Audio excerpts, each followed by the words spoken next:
Ed Dodson, I am so honored that you've joined me for an interview today. A subscriber of mine sent me a link to a YouTube video that you had recently recorded, a lecture on the cycle, the economic cycle, the land cycle, as I like to call it. And he said to me, "You have to go and watch this. It's excellent. There's this US economist." And I wrote back to him and I said, "Oh, that's somebody that we've had a lot of interaction with at Prosper Australia, and as he said, very well respected, and I'll see if I can get him on for an interview." So I'm so delighted that you agreed to come and have a chat. How are you, Ed? Well, individually, I'm wonderful. Life is good. I have good health at an advanced age, and I'm still being productive, I think. So Yeah. making my little contribution to trying to help others understand what's going on around us. And where in the States are you? I live in New Jersey, right outside of Philadelphia. Mm. And because Philadelphia is one of those areas, I mean, my first interaction with anything that was going on in Philadelphia was through Dan Sullivan, who I think you would be familiar with. Um, Dan Sullivan is a colleague of mine. He is a longtime member of the Henry George community here in the United States, and he is from Western Pennsylvania. His area of interest is Pittsburgh, which is a former big steel production city in the United States. Less so these days, more like some of our big cities in the north have moved to education and medicine and research as the source of their employment rather than heavy industry. And because I remember when I was trying to get my head around Georgism, Dan was one of the first people because he'd written an excellent blog. And one of Dan's great talents is being able to elucidate the ideas of Henry George in a very clear fashion. And at that time, now we talk about AI as if it's been around forever, but sort of before AI. And I would scour through the blogs that he'd written, trying and trying and trying to understand what he was saying until I got the concepts firmly in my mind. So it had a sort of deep influence on me. And that was when I came across your work and many of the Georgists in the US. And like I know it was for you, it was a transformative journey for me. It's one of the things I like when I put out in my publication about Henry George. I always say that, when I first came across his teachings and when I first received a battered copy of Progress and Poverty from David Collier, who I don't think subscribes, but a dear friend, and it changed my life. And I'm sure that it had a similar impact on your life as well. And I'd just like you to relay that story because my feeling is that people can't really understand the cycle and understand the economics of it until they really understand the time. Knowing the timing of the economic cycle isn't enough. You have to know what produces it, and that's where Henry George obviously comes in. Well, my first introduction to Henry George's ideas occurred when I was a junior in college. I was a business major at a small state college in the middle of Pennsylvania. And the summer between my junior and senior year, I took a job in state government. I was working as an assistant to the press secretary to the Attorney General of Pennsylvania. It wasn't much of a job. It was a good summer job, and I made some money to get back to school. And during that summer, the governor of the state of Pennsylvania, his name was Milton Shapp, was trying to sell the public on a comprehensive land use plan. The big concern in Pennsylvania was the disappearance of agricultural land to sprawl.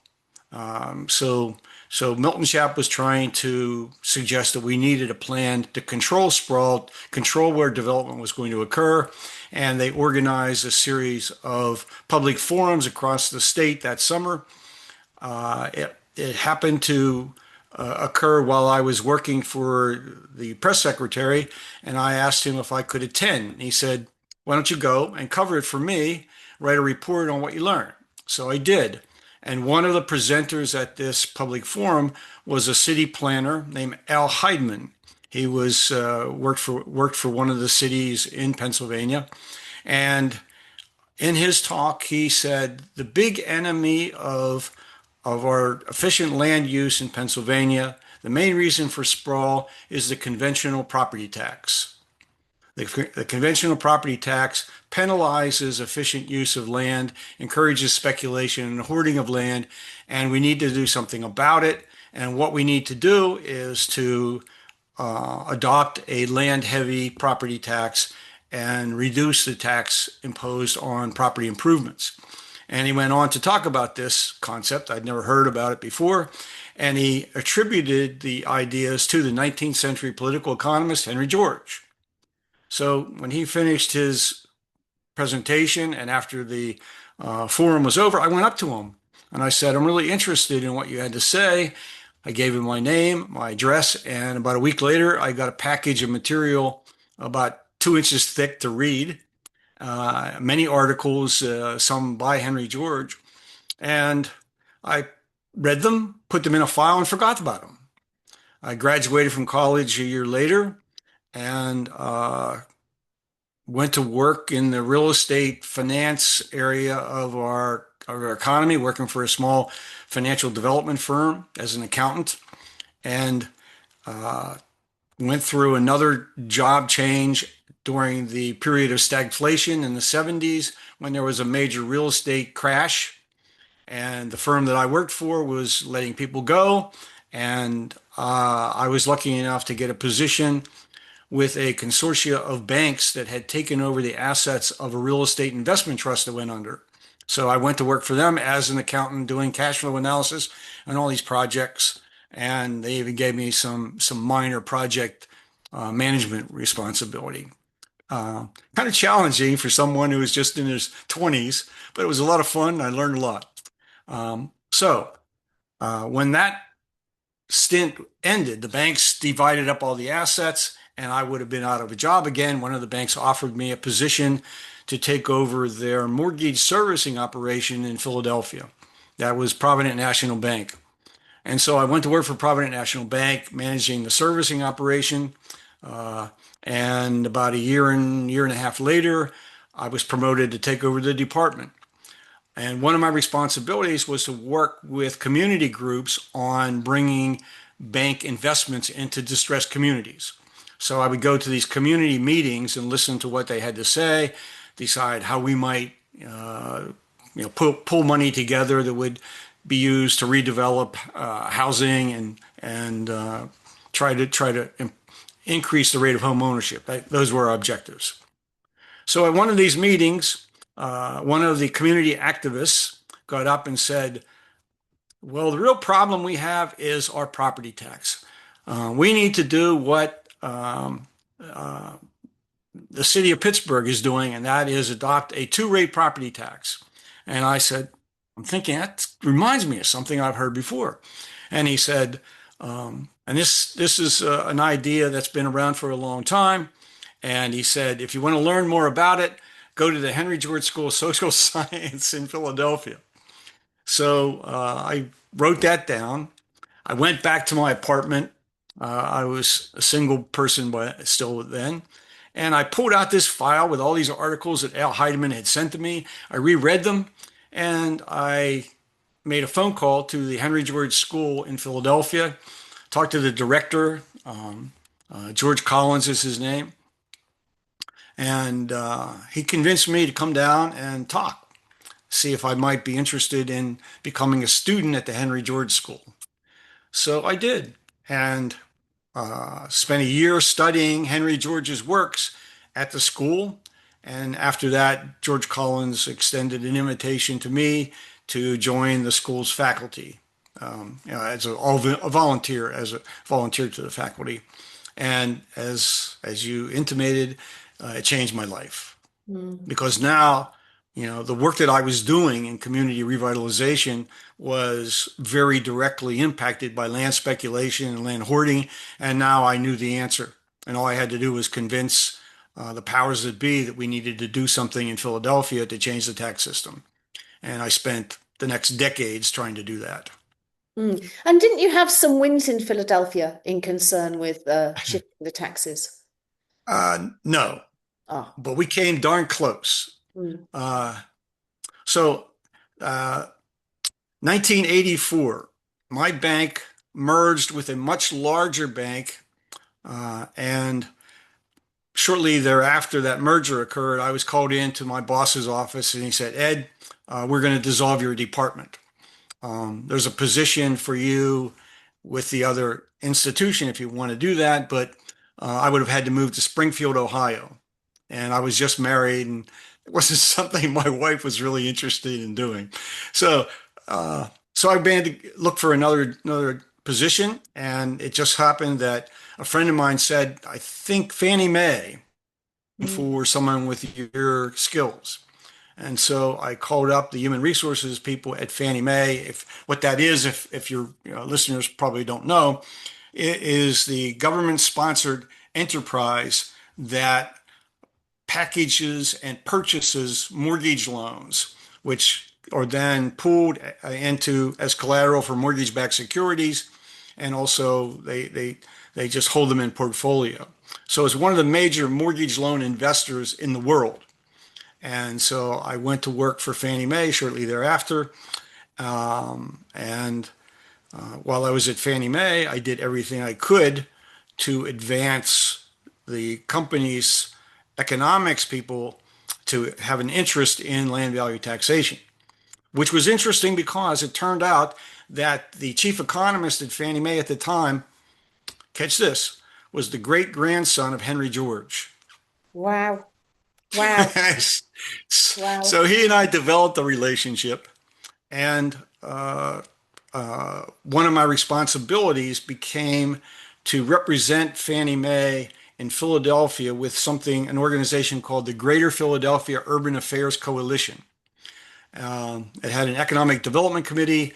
I went and participated in those discussions to try to come up with, again, ways to funnel financing into the redevelopment of distressed neighborhoods. And one of the members of the committee was the um, public relations vice president at the Federal Reserve Bank in Philadelphia. Came good friends with her. We got to lunch occasionally and talk about the city. And I convinced her to have the Fed sponsor a 2-day public forum on land value taxation. Mm. We had everyone there in the city. Uh, um, City officials were there, brought in a number of economists.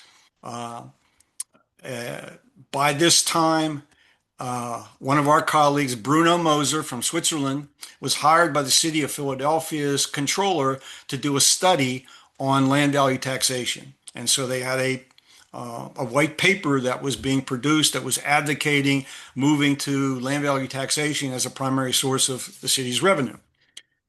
So we had this 2-day conference. We thought we were really getting a lot of attention. The press covered it and everything. We could not get an enabling legislation out of city council. There was a bill written, but we couldn't get enough votes to get it on the floor for debate. Two reasons. Two big financial contributors to candidates for city council in Philadelphia were surface parking lot owners and the owners of the refineries. And they basically lobbied heavily against this enabling legislation. And unfortunately, we could never build back the momentum to get that back to where we were. And so, unfortunately, Philadelphia has languished in uh, trying to become the city that it could potentially become if it had the two-rate property tax. Mm. And in Um, uh, 2005, I retired. So, I retired from my corporate responsibilities, and basically, I have been trying to be an advocate for LVT and for Henry George's analysis. I have been teaching since then in not only at the Henry George School for a long time, but in a couple adult education programs at two universities. mm.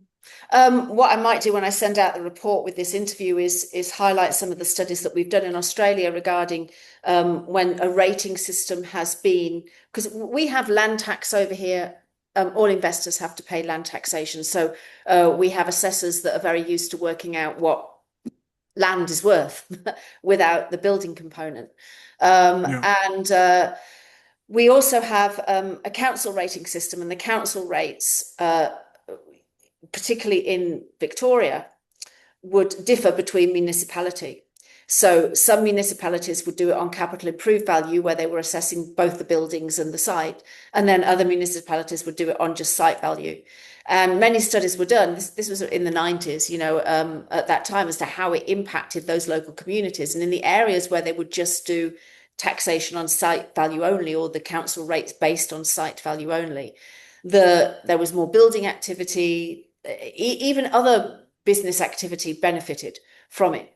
Um, and that's what you're talking about in the States. I'm Yeah. doing this And really and kind of. there was evidence, that evidence was presented, to the stakeholders in Philadelphia based on the achievements in the places in Pennsylvania that had the two-rate property tax.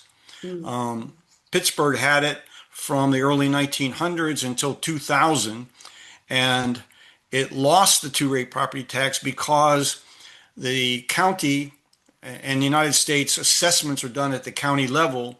The county finally got around to do a reassessment of all the property in the county, and they did a terrible job. And people just protested the dramatic increases in the value of their property. And there were many errors that were made. People, presented evidence that the properties were sold in the immediate neighborhood, nowhere near what the assessments were coming up with, and the assessors did not really do a good job of doing research on land value separate from total value. So they were kind of arbitrarily coming up with land values based on the selling price of an improved property. Um, mm, so, so Pittsburgh, the city council and mayor punted, and they went back to the conventional property tax.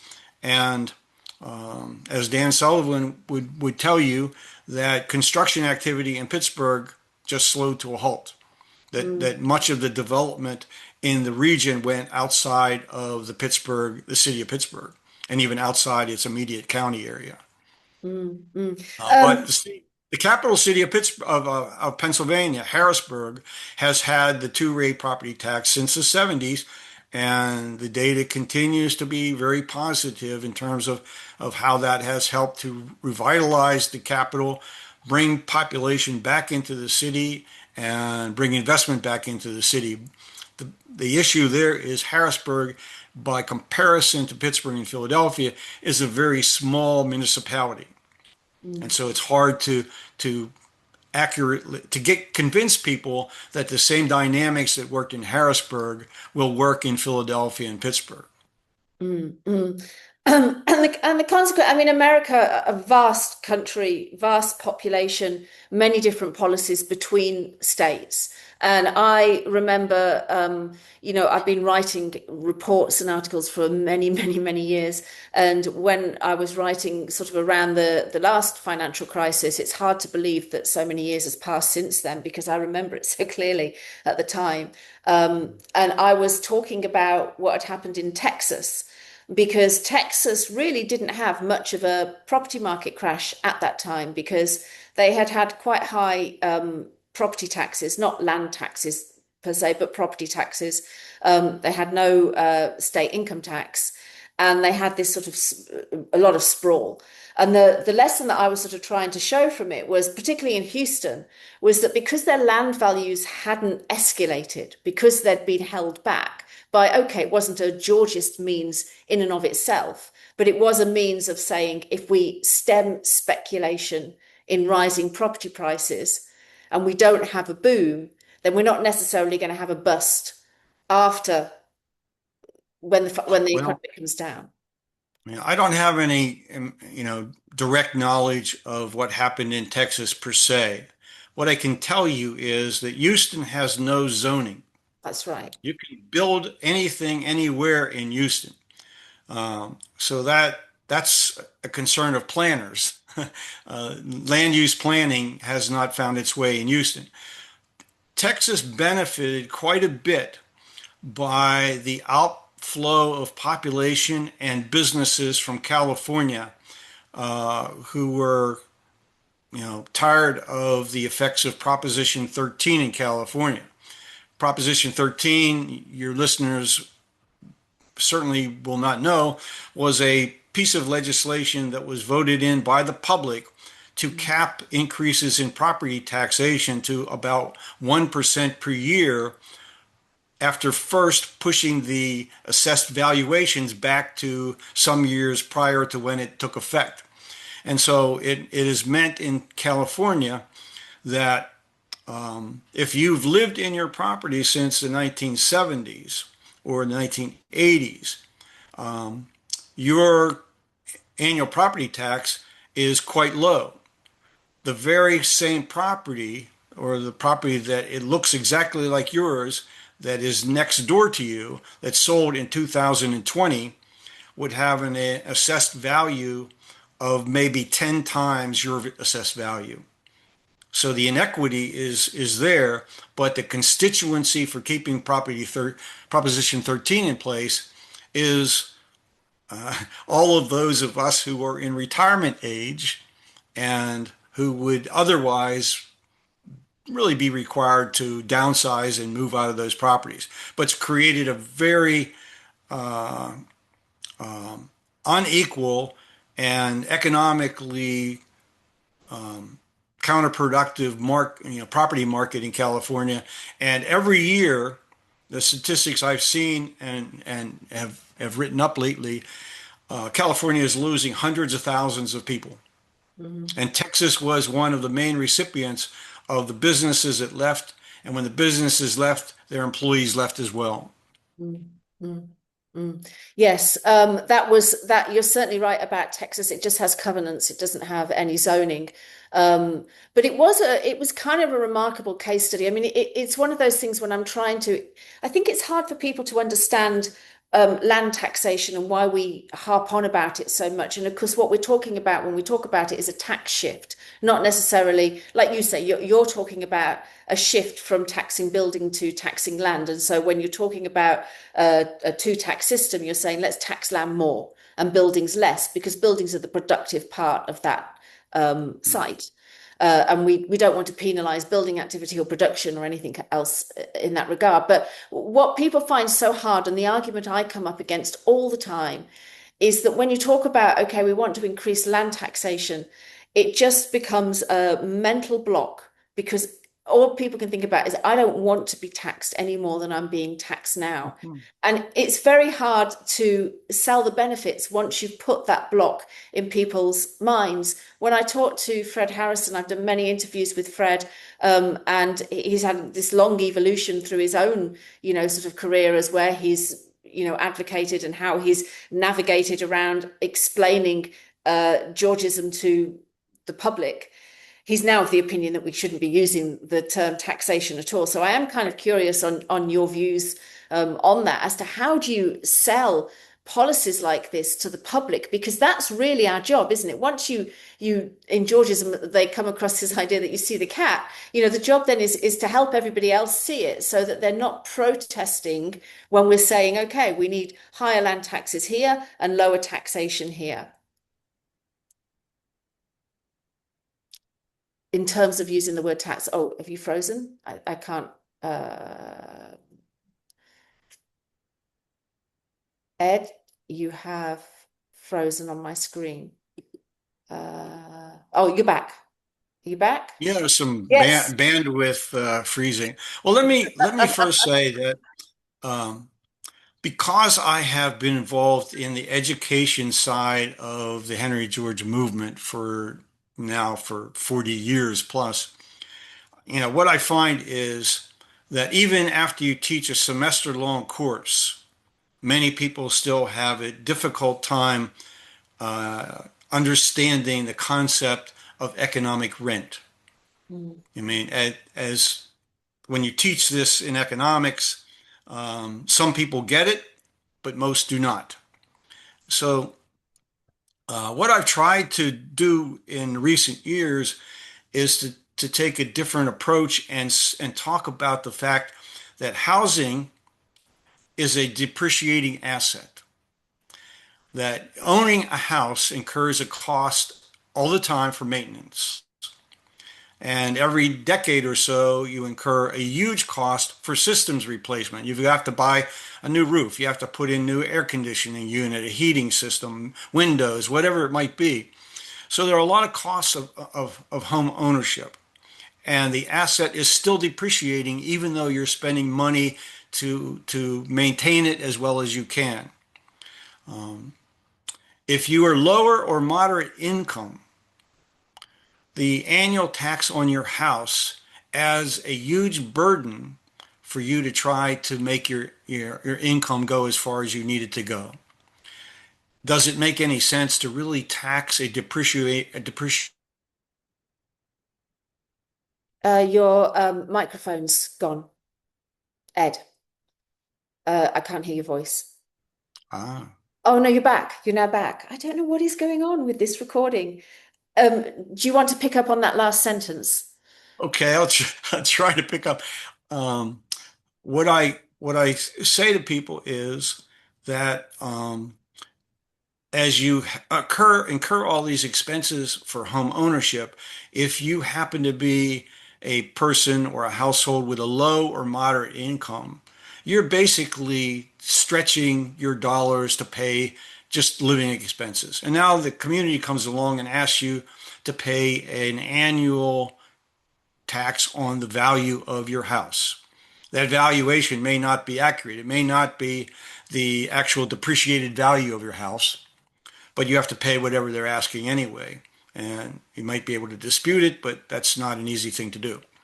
So I say, if it makes sense to tax a person's house, which is arguably their most important personal asset, then why doesn't the community tax all depreciating assets? Why don't you have an annual tax on the value of your automobile or your television set or your computer or your lawnmower, any asset that depreciates? Now, that's absurd.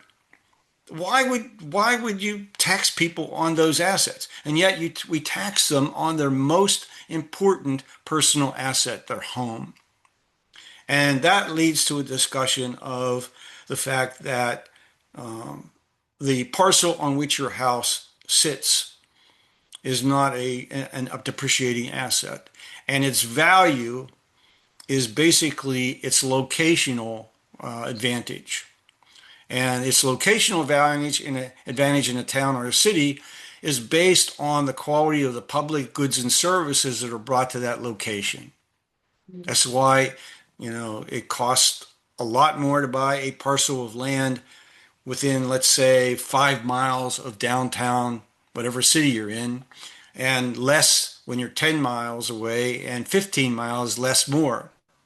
Um, and that's the way the market works. And try to explain to people um, that there are really serious consequences for our failure to treat land as a commons to be shared, and to ask people to pay the full annual potential annual rental value of that land as a payment for benefits received, meaning your the advantage of your location that you're given that other people can't occupy. There's only, every parcel of land is unique, and there are only so many parcels that are 1 mile from downtown, 2 miles from downtown, and the the economy figures out how those values are.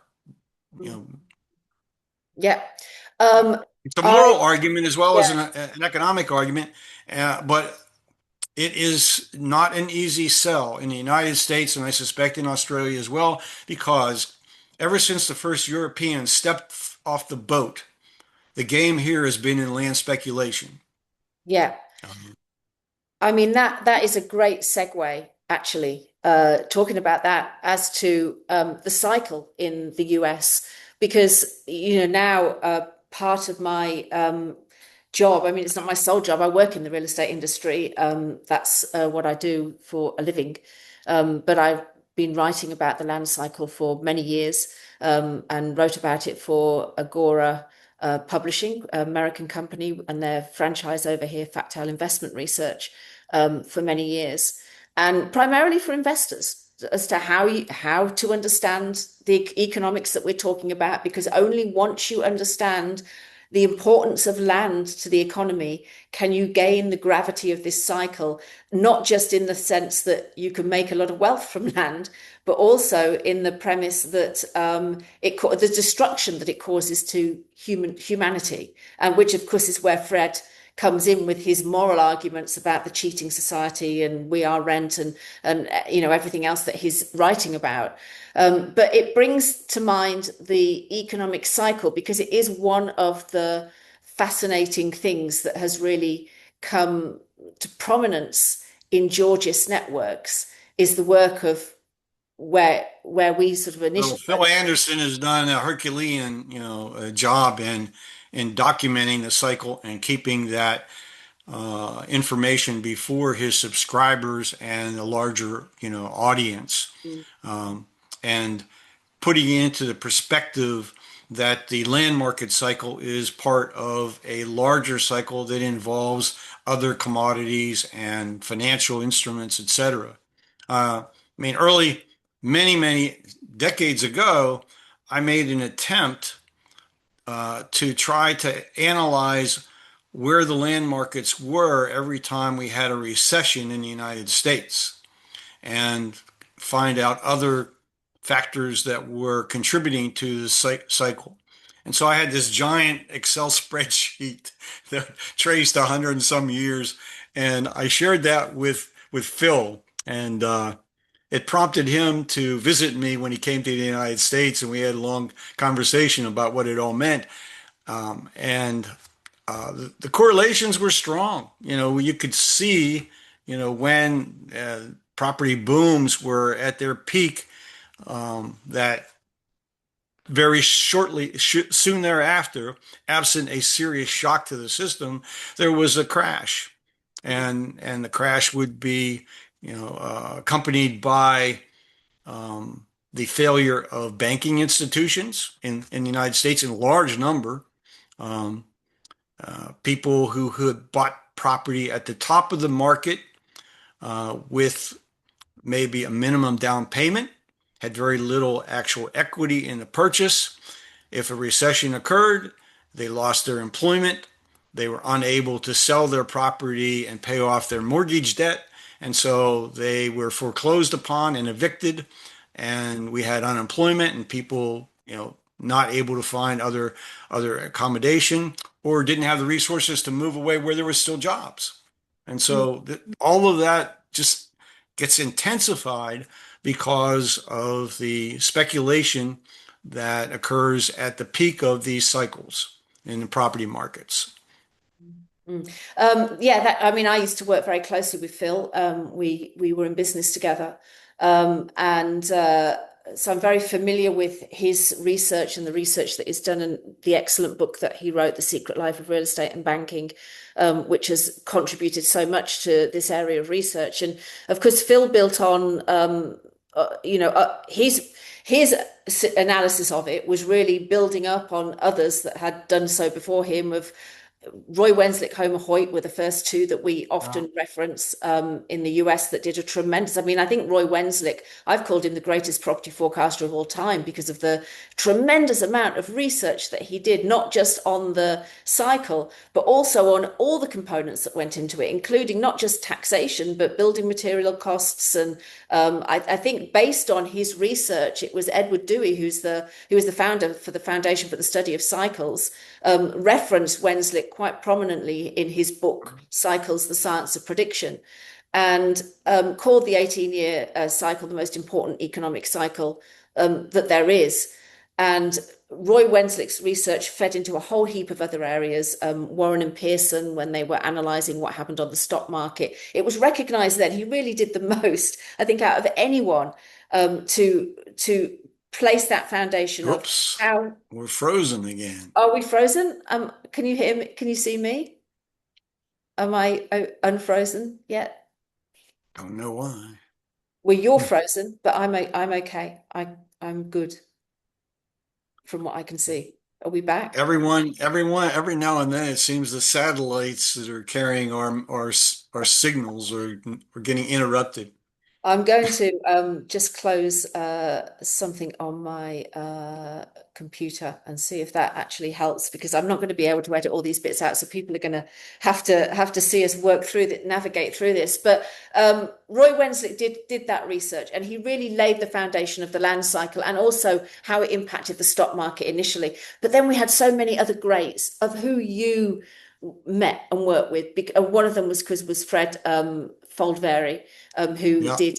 I mean, what an amazing man Fred was, and what a brilliant area of research. And because he wrote that paper about linking Austrian economics and Georgism and the business cycle, and outside of Fred, because we had the great Mason Gaffney, who I must link to his website in the report that I send out with this because again, even as I'm talking about it, I've got shivers running through my body because some of his insights and his analysis, particularly on deadweight costs in the economy and how land prices impact that dynamic, and how they're so miscalculated the way economists do it now when they're trying to work out the deadweight cost of taxation on every single tax without taking land use into account. All of these papers. I mean, you've met all of these people. I haven't. I mean, I Well, never met. I yeah, met. yeah, I studied their work and had various bits of correspondence and email. But these were friends, dear friends of yours, I'm sure.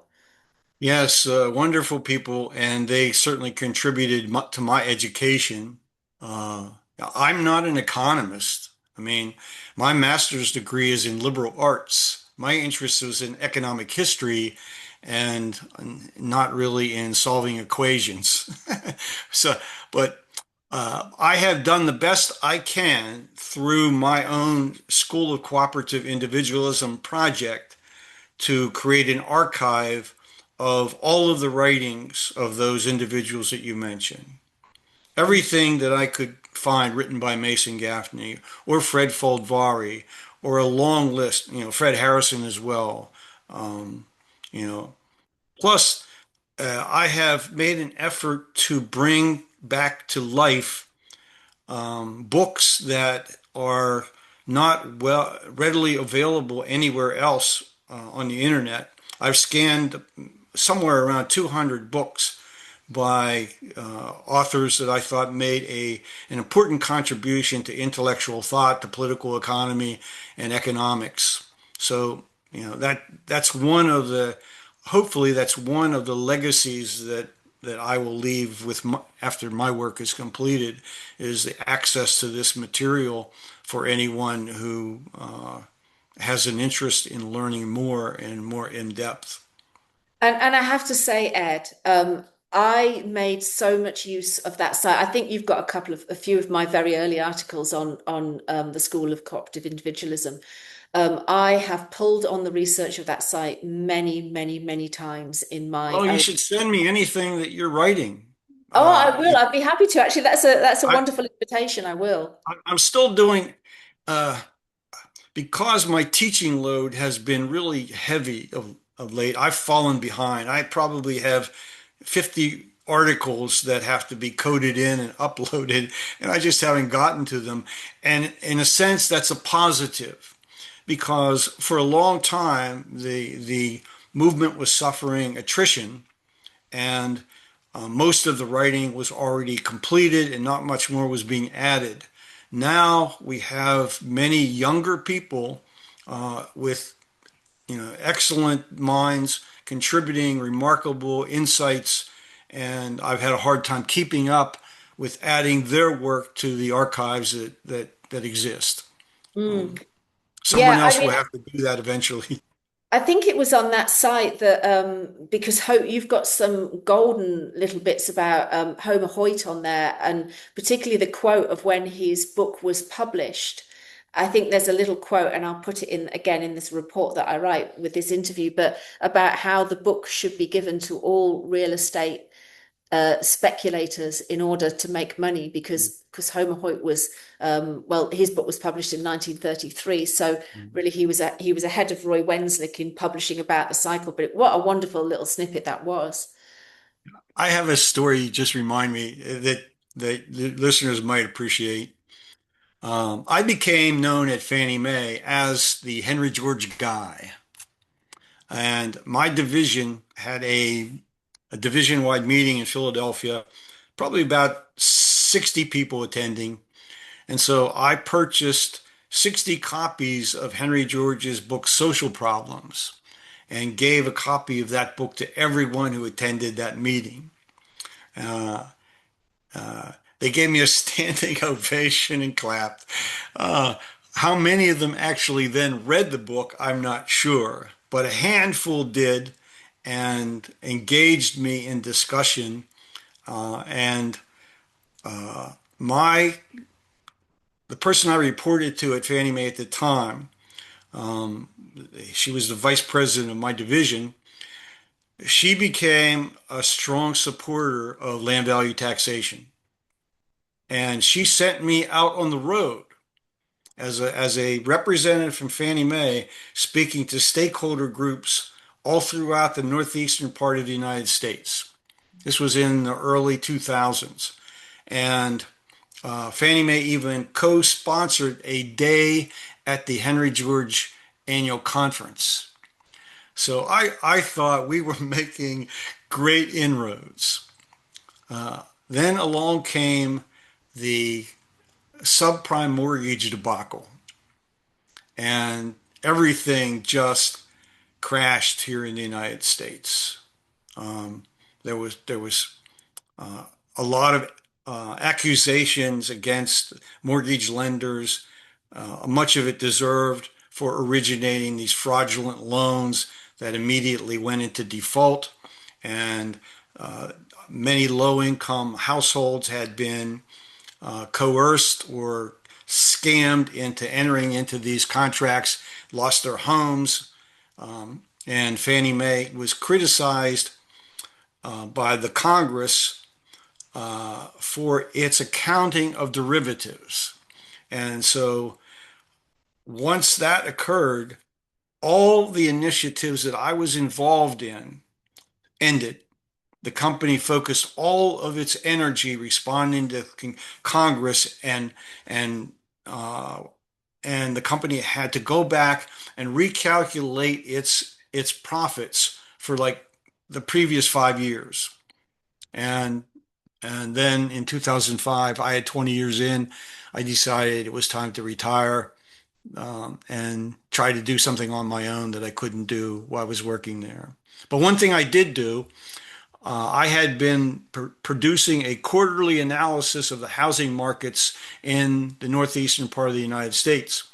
And this was going out eventually over time. It increased the number of people who were interested in it. And when I retired, there were 700 subscribers.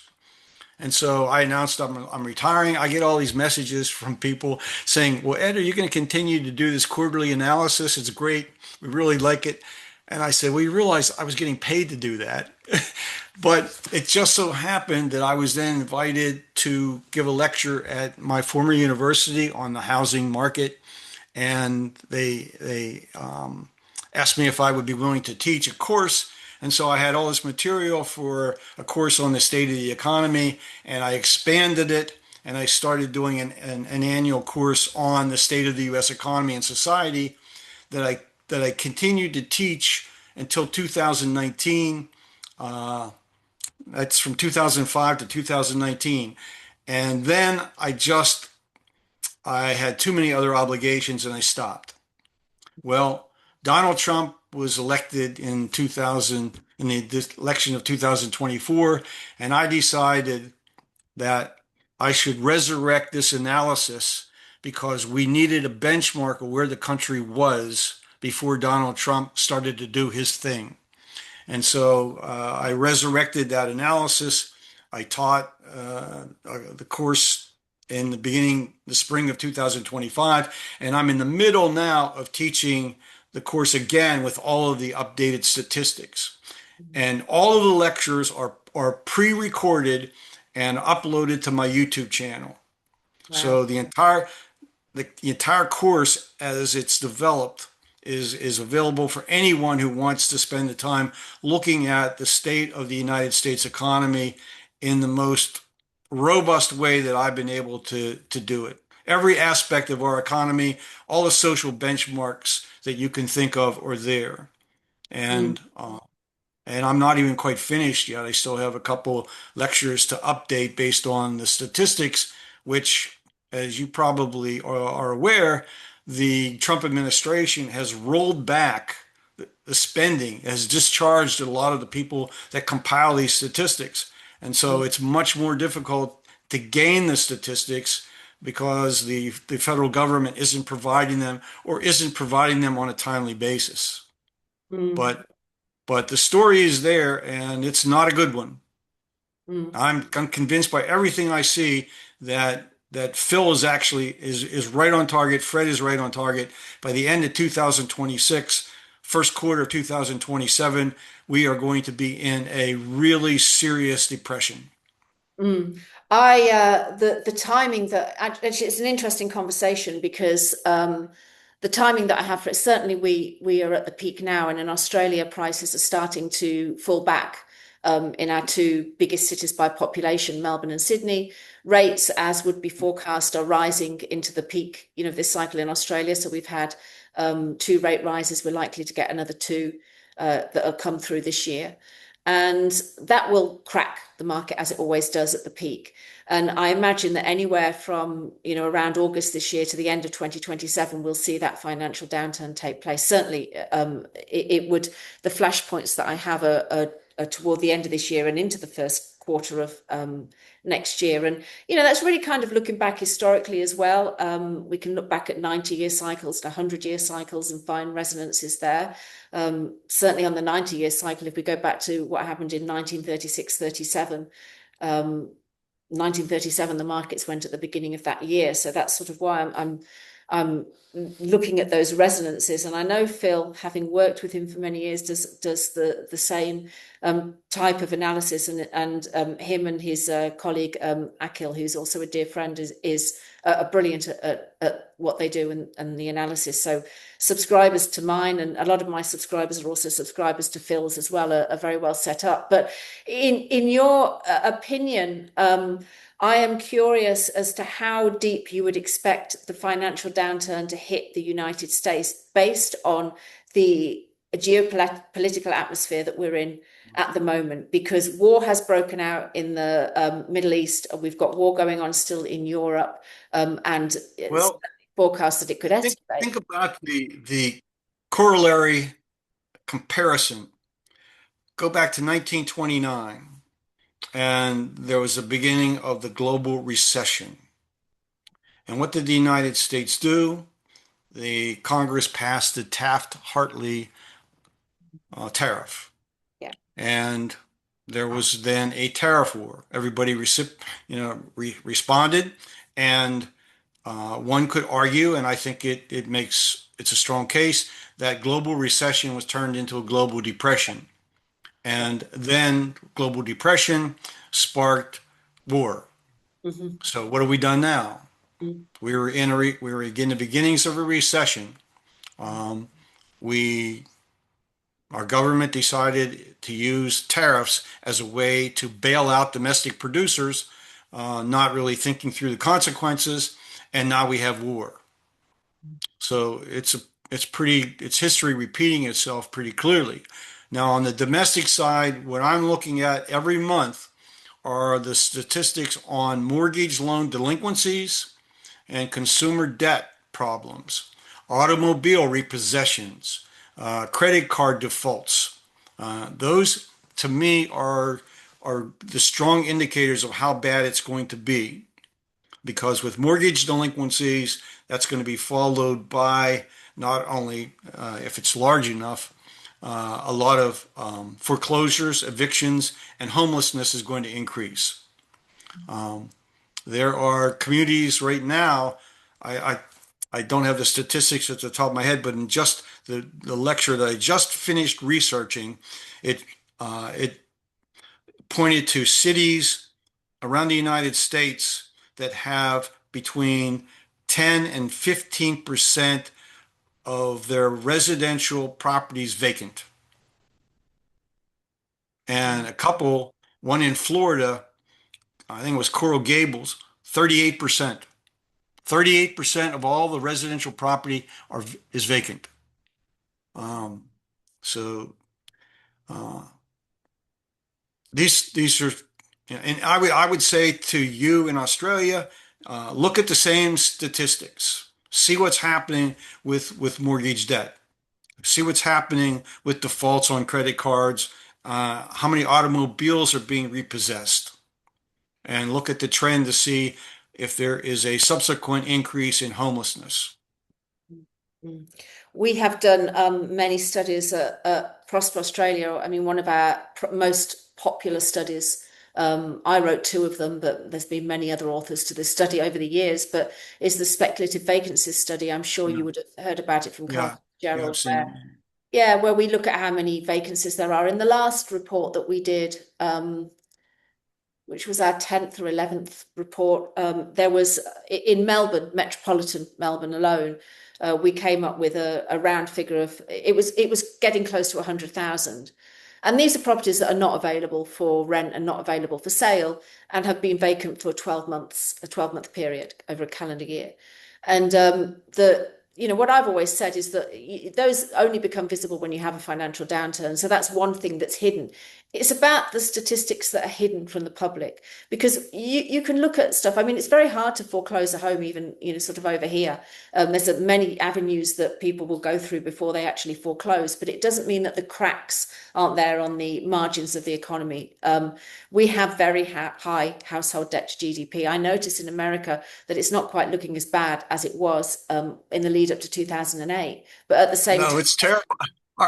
We have approaching a $40 trillion public debt, which now means that the interest charges on that debt are roughly $1 trillion a year or uh, I'm more. I'm aware of that. I think I'm looking more at the private debt rather than the government debt because that's the debt that people have to sort of pay out of their wages. And Yeah, the that conversation. trend is upward as well. That trend is upward as well. The latest statistics that I've seen, all levels of consumer debt are trending upward. Mm. I've had many conversations with Melody Wright, who is absolutely, I will put you in contact with her because she's a great lady. She's a US housing economist. She's worked in the mortgage market. She was working very entrenched in the Fannie Mae Freddie Mac atmosphere in 2008. She has a grand following and a brilliant Substack.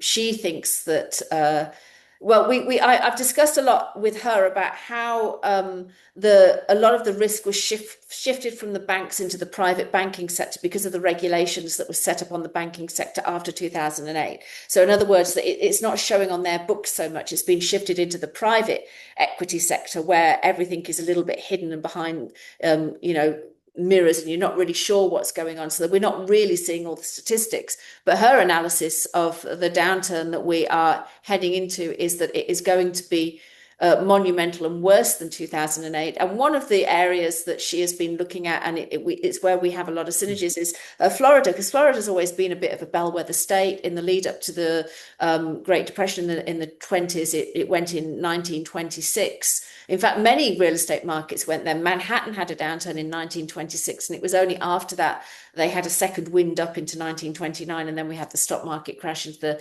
1930s. But yeah, I'm curious as to your opinion on that. She's talking to me about there being many, many vacancies in Florida, and they did the same as they did leading into 2008. They went and they built on all the swampland because they had great population growth, and now all of a sudden the masses of vacancies and the price is going backwards.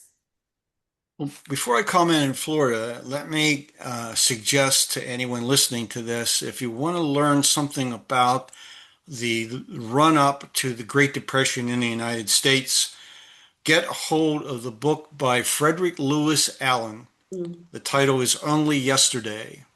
And he wrote this I think it was published in 1932, but he really describes all that is going on in the 1920s, the speculation that occurred not just in Florida, but in cities all around the United States, in the rural communities as well, and how all of that played into the eventual downturn in the economy in 29 and 30. Frederick Lewis Allen, Only Yesterday. Now, Florida. Um, there are still many people moving to Florida, but there are other people who seem to be migrating back out of Florida. You may not be aware of this, but Florida is experiencing a drought.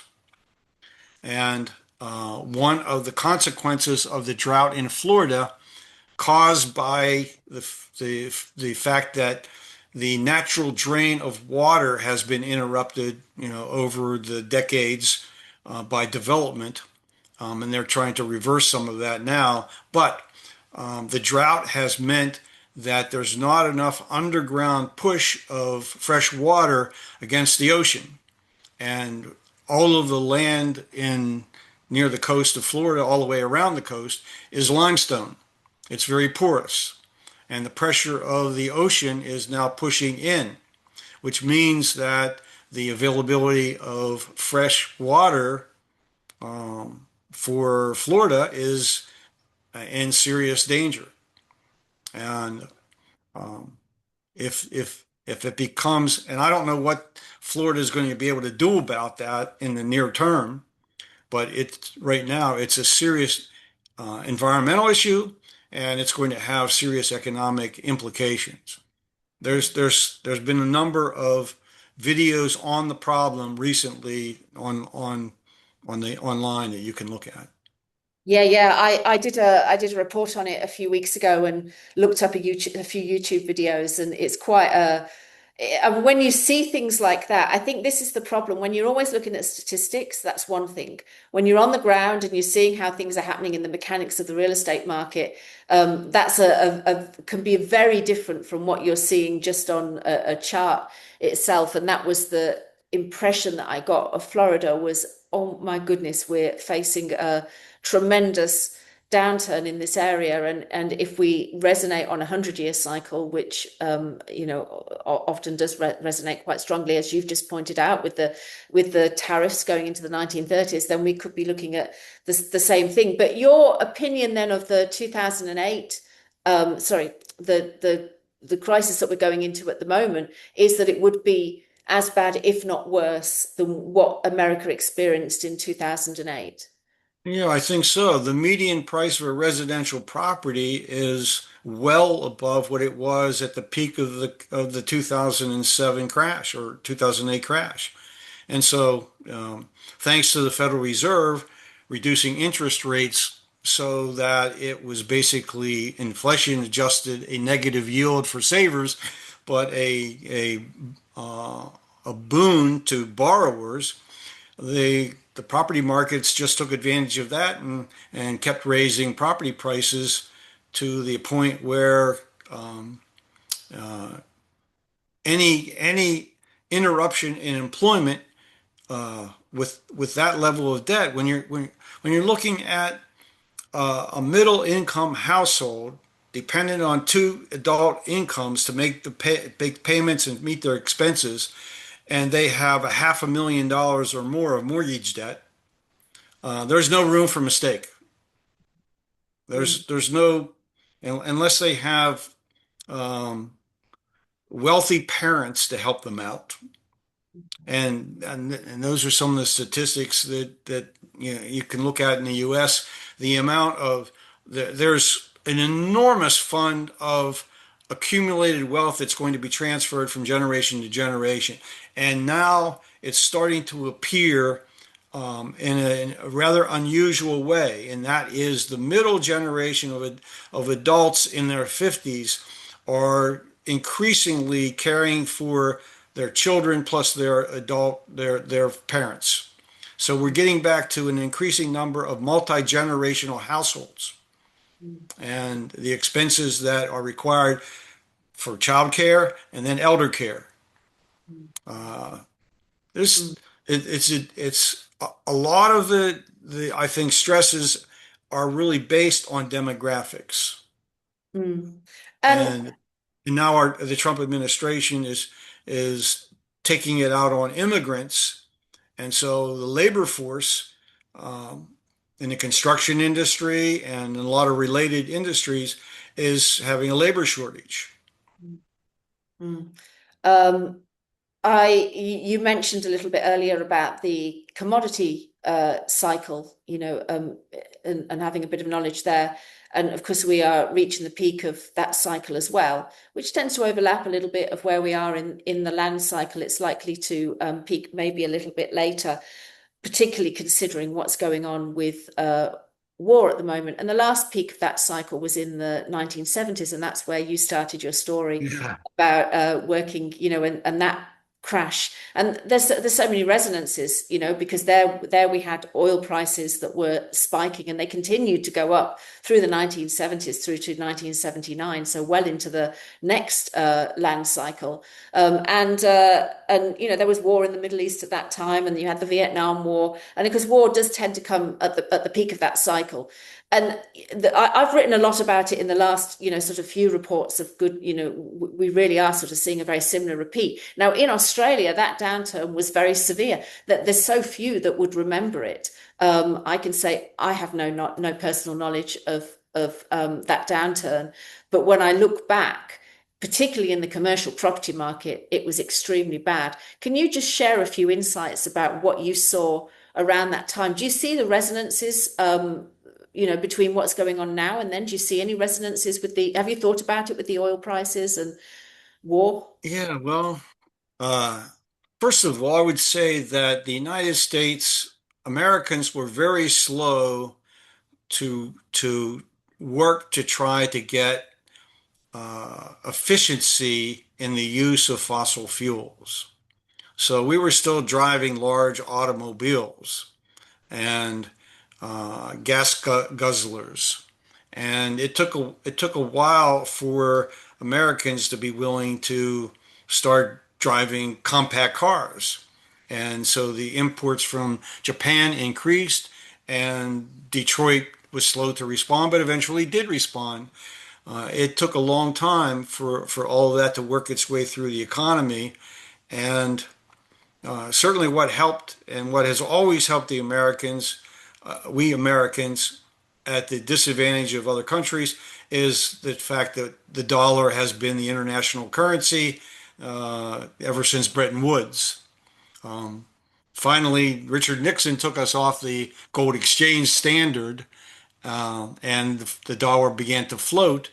But so long as the Saudis and other oil producers were willing to limit the purchase of their supplies in dollars, the dollar has been propped it up. Now, what's going to happen now that that's in danger, where China is, I understand, negotiating the purchase of fossil fuels from the producers, and they're going to accept the Chinese currency. So what's that going to do to the purchasing power of the dollar? And then there are all these other variables that are way beyond my capacity to understand. I mean, Bitcoin and staple coin and all of that. To me, I've always thought of it as just a giant Ponzi scheme. But billions of dollars in staple coin are being exchanged every day.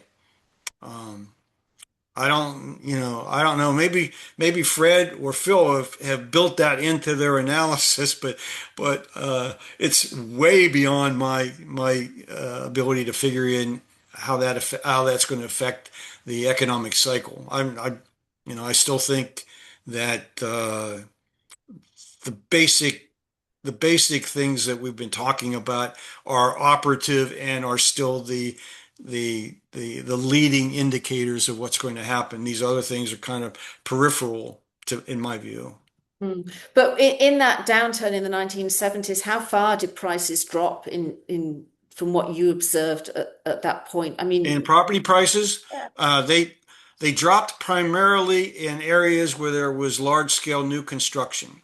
So of course, Texas had a major drop because there had been a lot of investment in the industry there, and uh, and a lot of those communities that were built up because of that ended up with when stagflation really hit, those people were hit hard, and a lot of foreclosures took place, and so there was a really serious property price drop in Texas. There were other factors in Texas too. It had some strange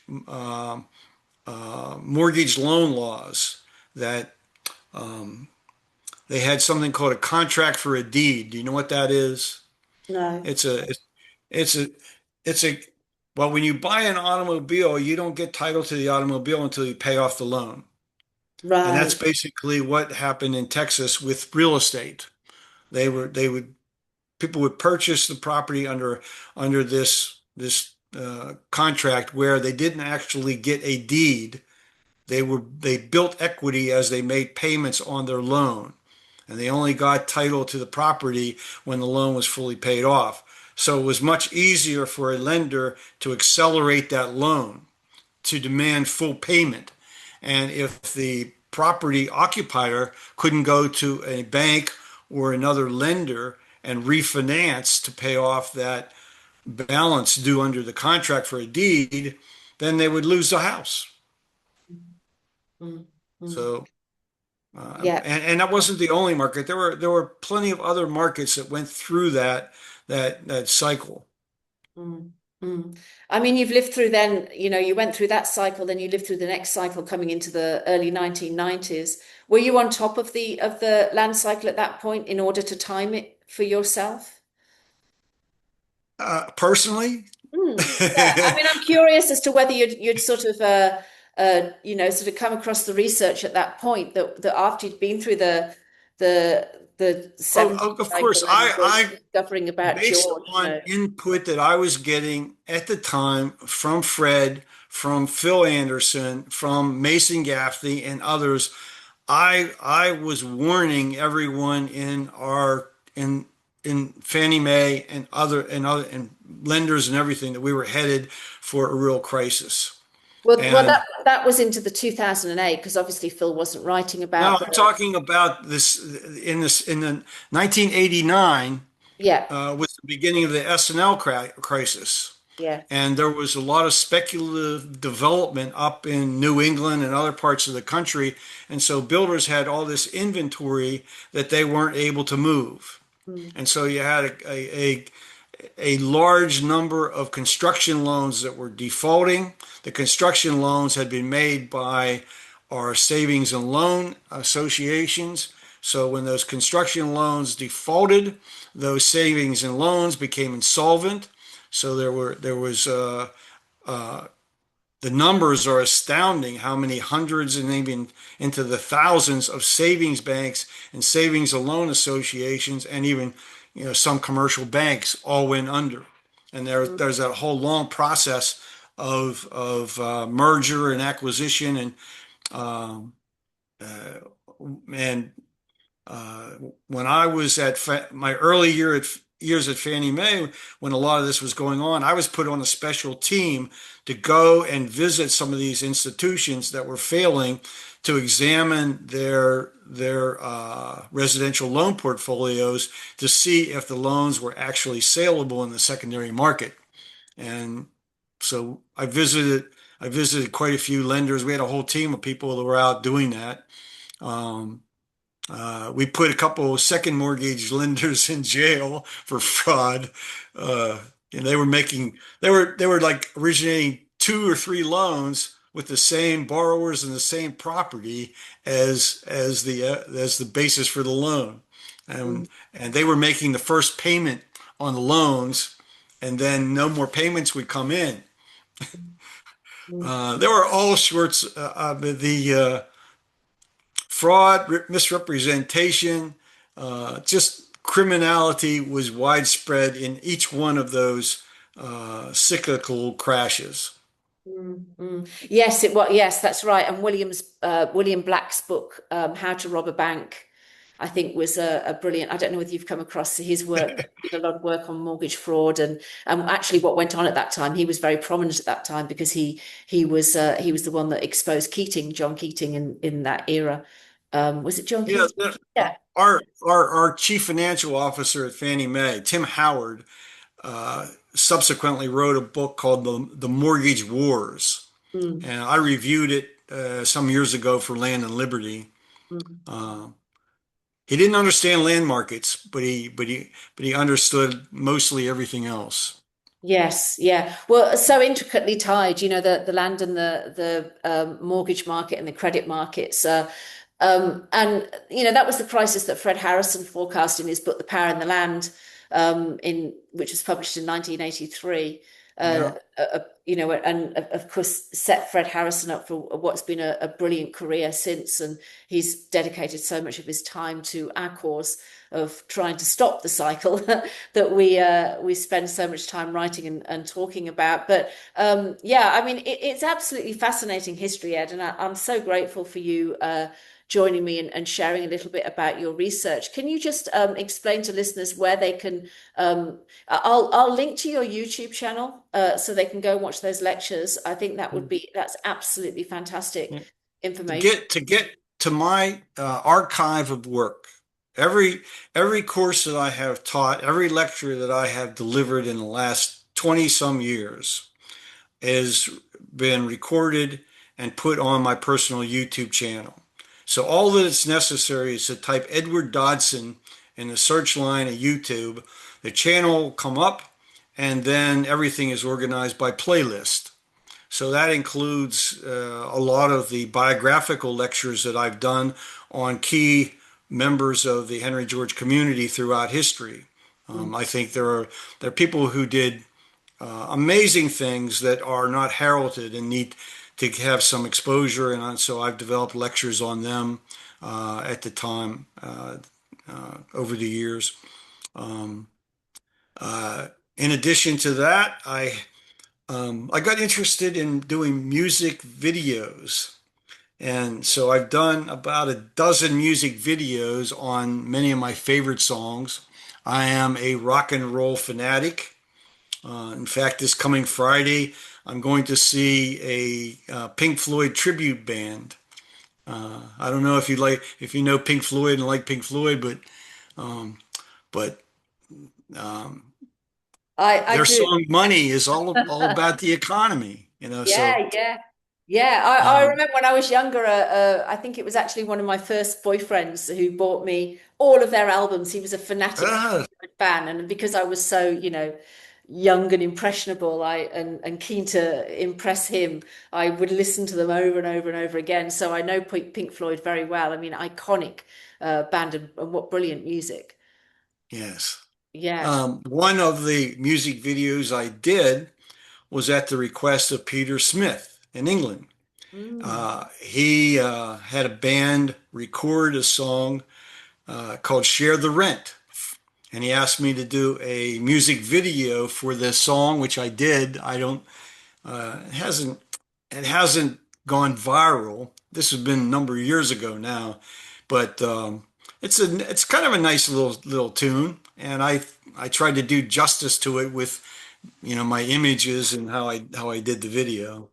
Yeah, that's very funny. I've been corresponding with Peter because he's asked me to do an interview for his channel, and I'm reviewing Fred's new book as well. And I know that he's running Fred Harrison's YouTube channel at the moment. But yeah, it's funny. There's a few good Georgist songs out there because when I was president at Prosper and we would do the annual Henry George dinners, which have been going on for well over 100 years now, about 130 years or so. We would play, there were some of them where we would play a soundtrack of all the Georgist uh, songs and things, that were about, land rent and everything. I mean, it is such a unusual and unique community, isn't it? That is, it's like very passionate about. Oh, of course. I mean, my life has been so enriched by the associations that I've made all around the globe with people who have come to the same value system that I have come to. Mm, And uh, it's part of what I think keeps us all going because we're part of an international community. yeah, And um, and our thinking is transnational. It goes well beyond the interests of the nation state, and uh, and I think what we're trying to do is is kind of make people see the world as Carl Sagan saw it. Carl Sagan was a um, uh, astronomer who did a series on public television here in the United States called Cosmos. I don't know if you've ever heard of him, but I've heard of you him, but might not. look him up on YouTube. But Carl Sagan said, "Take a look at the planet from space. There aren't any borders. This is a planet we share, and we have to figure out how to get along and share this planet equitably." Um, and it was a powerful, statement. Yeah, Um, we've done a little bit of that, not gotten very, very far. We got a little bit along the way with the Law of the Sea Treaty, but there's hardly any discussion of the Law of the Sea Treaty anymore. I don't even know, how well it's enforced internationally or how much revenue is generated from the exploitation of the seabeds that is then shared through the United Nations. So there's so much to do. Um, I uh, I feel a little bit like uh, what Pink Floyd wrote when they said, all in all, we're just another brick in the wall." yeah, yeah. So Yeah, I mean, it's so interesting to hear you talk a little bit about that and the impact that it's had on you because it's been a very similar impact to me. But I came to Georgism in a kind of very roundabout way because I wasn't born a real estate agent by any means. I used to be a musician, actually. A few people sort of know about my history, but I was a quite a very invested classical musician for much of my life, and I had a hand injury, and it sort of got me out of that career and into real estate.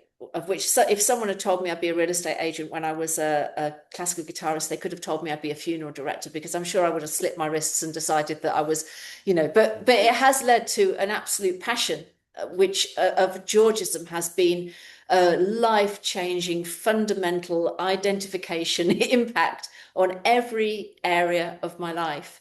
And yeah, I mean, I think, working in the real estate industry, however, as I still do, I work with buyers and I work with sellers. Work with a lot of investors. I understand the real estate market intricately and how to create wealth through real estate. And greed overrides everything.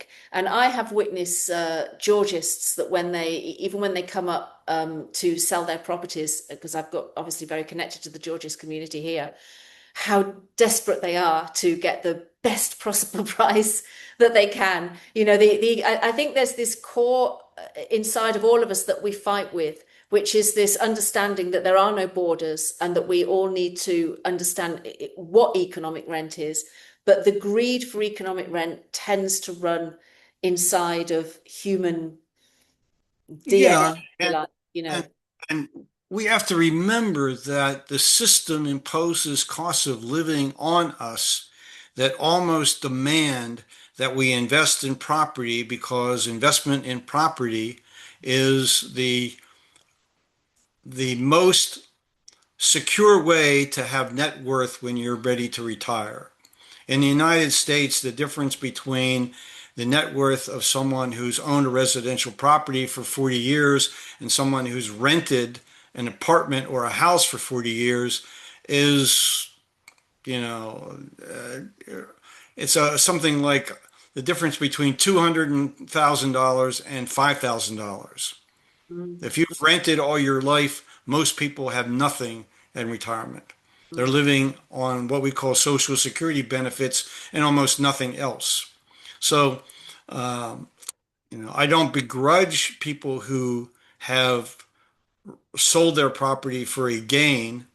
Um, Most of that gain is going to end up being transferred to the next generation in their family because that next generation is fighting even higher cost of living. And now in the United States, the youngest generation of adults, many of them are convinced they will never own a property, that they're just Well, never going to be able to save enough and make a down payment and be able to carry mortgage debt. And so they're living their lives with that as a reality. Now, their parents or grandparents may change that by passing on whatever net worth they have, when they die. And I think that's probably what's going to bail out a lot of the younger adults in terms of their standard of well-being. the I've always said to people here that the tax system dictates how you invest. And that's why we have property speculation, because people know that they're not going to become wealthy through just working for a living, that they have to speculate in order to achieve, as you said, a comfortable retirement. I mean, if you want to be looked after in your retirement, or God forbid you end up in a retirement home, it's your home, and the inflation, the land price inflation that funds that retirement. But someone has the rent doesn't disappear. Someone's always collecting it. So it's, who do you want to collect it? Where do you want the rent to go when it's collected? Does it go to government? Does it go into private pockets? Is it allowed to be monopolized? It's a question that we all need to be part of that conversation. One thing I ask adults um, when I have them in class or in conversation, um, if they're in their 40s, 50s, I say, where do your adult children live? Do they live in your neighborhood?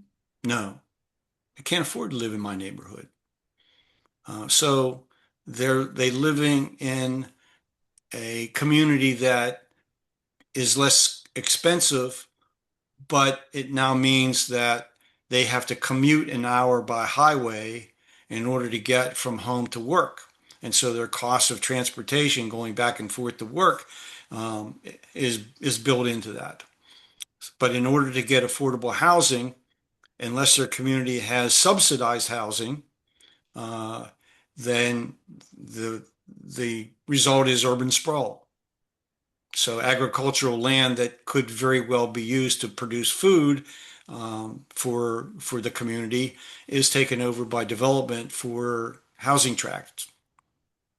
And we keep moving further away in order to try to find land that is available for development that's affordable. But then all of the infrastructure that has to be extended to those new communities eventually adds to the cost of living there. And so property taxes are going to continue to go up. And and it's the inevitability we've created in our design of our system of how we settle communities and how we raise public revenue. It creates the inevitability of these boom to bust cycles. And uh, now in the United States, we have small towns that are dead, that the young people have left altogether. There are no jobs. There's no economic opportunity. The only people that are left in those communities are elderly people who have no ability to move. So there are no, the stores move away. They might have to drive 2 hours to a doctor. Mm. Um, that's we're getting what we deserve based Yeah, on our on yeah. our inability to think through these issues and come up with rational public policy. Mm, mm, mm. Yeah. Yeah, absolutely. I think those words are pretty powerful, that we do get what we deserve. We're reaping what we've sown in the economy for sure. And that's why we are at this stage that we're at, which is on the precipice of another financial downturn, going into what will be the Great Depression, as I like to call it, of 2028. Because by the time we get there, that's where we're going to hit, the same that we were seeing after the 2008 financial crisis, the same that we were seeing after the savings and loans crisis, after the 1974 crisis.